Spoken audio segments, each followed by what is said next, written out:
Students good morning. मैं आपका Hindi teacher LN. विश्वे आज आपको कक्षा 7th का 4th चैप्टर पढ़ा रहा हूँ व्याकरण का।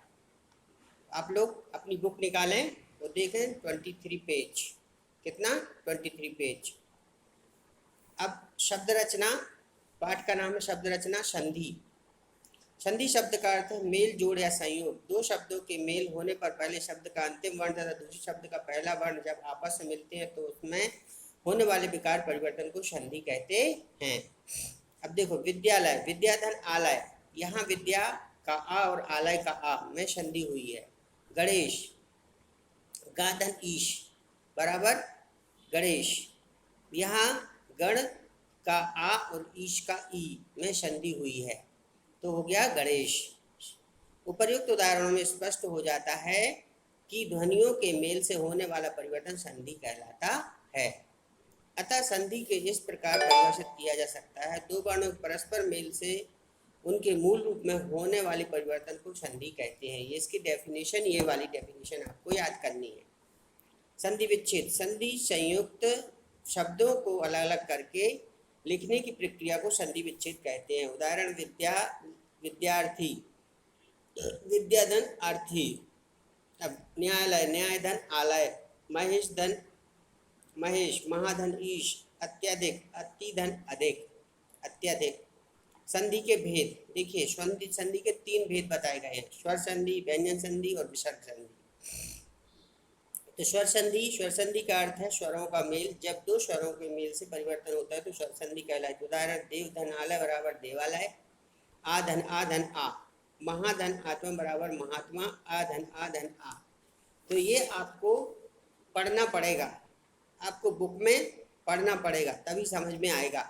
ऐसे हमारे बोलने से तो आएगा, पर आपको भी बुक से पढ़ना पड़ेगा। चैप्टर पढ़ोगे तब और समझ में आएगा। अब संधि के भेद देखो, स्वर संधि के 5 भेद बताए गए हैं, दीर्घ संधि, गुण संधि, व्यर्धी संधि, यण संधि और अयादि संधि।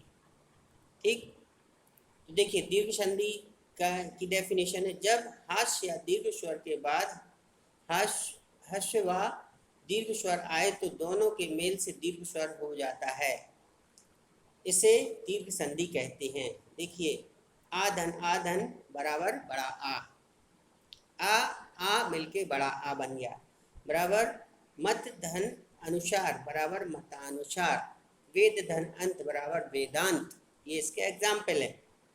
ऐसे ई धन ई बराबर बड़ी ई, इसमें अति धन ए बराबर अतियु, रवि धन इंद्र बराबर रविंद्र। ठीक है, बड़ी ई प्लस छोटी ई बराबर बड़ी ई, रजनी धन इंदु बराबर रजनींदु। ठीक है, लक्ष्मी धन इक्षा बराबर लक्ष्मी इक्षा। और सबके बताया गया इसमें आ के बताया, ई का बताया है, बड़ी ई के बताया है, ऊ का बताया है और बड़ा ऊ का बताया। देखो बड़ा ऊ का देखिए, बड़ा ऊ प्लस ऊ बराबर बड़ा ऊ, वधु धन उत्सव बराबर वधूत्सव। ठीक है, भूधन उत्सर्ग बराबर भूत्सर्ग। अब गुण संधि, सेकंड आ गया इसका गुण संधि। देखिए आ मेल ई के होने पर ए ऊ, बड़ा ऊ से होने पर ऊ तथा ऋण से होने पर आ हो जाता है, तब इसे गुण संधि कहते हैं। एग्जाम्पल देखो, आ धन ई बराबर ए, सुर धन इंद्र बराबर सुरेंद्र, धर्म धन इंद्र बराबर धर्मेंद्र। तो इसमें भी आ का मेल हुआ है। देखिए आ धन ई बराबर ए, यथा धन ईष्ट बराबर यथेष्ट, लंका धन ईश बराबर लंकेश, हित धन उपदेश बराबर हितोपदेश। वो तो आपको देखना पड़ेगा, बुक निकालो तो मिलाओ उसमें और देखो, बहुत सारे दिए हैं इसमें, मैं तो खास पढ़ के बता रहा हूँ आपको। ठीक है, आ धन ऋषि बराबर अर, राज धन ऋषि बराबर राजर्षि, ब्रह्म धन ऋषि बराबर ब्रह्मर्षि, सप्त धन ऋषि बराबर सप्तऋषि, देव धन ऋषि बराबर देवर्षि। आ धन ऋषि बराबर अर, महाधन ऋषि बराबर महर्षि, राजा धन ऋषि बराबर राजर्षि। अब आ गया नंबर 30, तीसरा वृद्धि संधि। इस वक्त देखिए आ और आ के साथ ए या ए हो तो दोनों के मेल से ए हो जाता है, बड़ा एड़ी की ए हो जाता है। और जब ओ या औ हो तो औ हो जाता है, या मेल को वृद्धि संधि कहते हैं।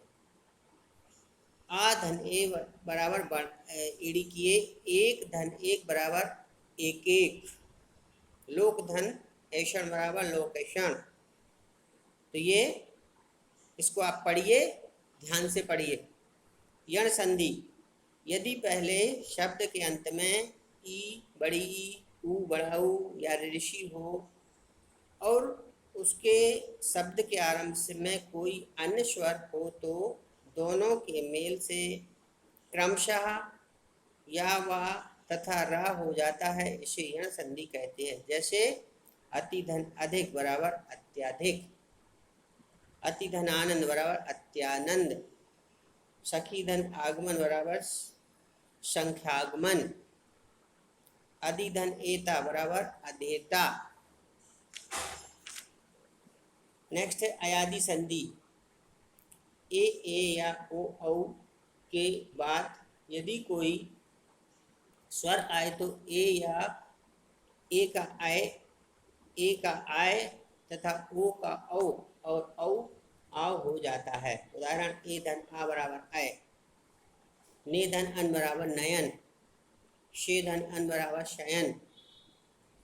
तो ये सब आपको पढ़ना पड़ेगा। अब व्यंजन संधि आती है, इसके भी कितने बताए गए? 3 बताए गए हैं, 4 5 इसके बताए गए, 7 बताए गए हैं। जब व्यंजन तथा स्वर के स्वर तथा व्यंजन के या व्यंजन तथा व्यंजन के मेल से जो विकार या परिवर्तन होता है उसे व्यंजन संधि कहते हैं। देखिए, वर्ग के प्रथम वर्ण का तृतीय वर्ण में परिवर्तन, चा का चा टा ता पा के पश्चात किसी वर्ण में तीसरा या चौथा वर्ण, गा घा जा झिया या डा ढा दा बा भा, ये परिवर्तन हो गया। अब सेकंड इसका वर्ग के पहले वर्ण का 5वें वर्ण में परिवर्तन, यदि किसी वर्ग के पहले वर्ग का चा टा ता पा के पश्चात ना या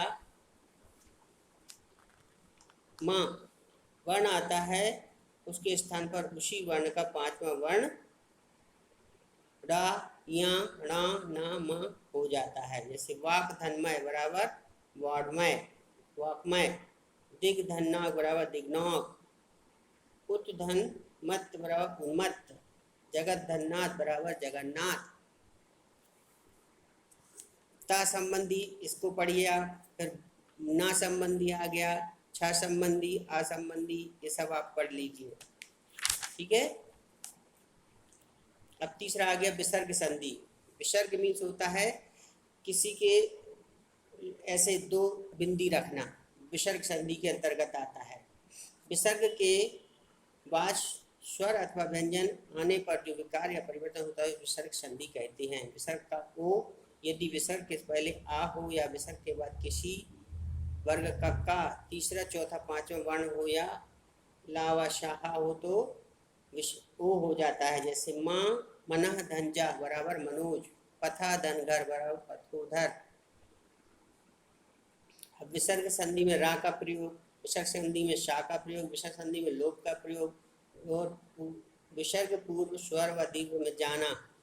यदि विसर्ग के बाद में रा हो तो विसर्ग लुप्त हो जाता है तथा पूर्व स्वर्ग दीर्घ हो जाता है। नी धन रोग बराबर निरोग, विसर्ग परिवर्तन ना होना, प्रातः धन काल बराबर प्रातः काल, पय धन पान बराबर पयपान, अंतःधन करण बराबर अंतःकरण। तो ये चैप्टर से जब आप पढ़ोगे तो आपको और समझ में आएगा, ठीक है। आपको इसका अध्ययन करना है और इसमें कुछ वो क्वेश्चन आंसर दिए हैं तो मैं कल व्हाट्सएप करूँगा और इसका मटेरियल जो भी है ये सब व्हाट्सएप करके आपको भेज दूँगा, ठीक है। तो आप लिख लीजिए और ध्यान से आप इसको अपनी कॉपी में राइट कीजिए और हमको होमवर्क करके दिखाइए।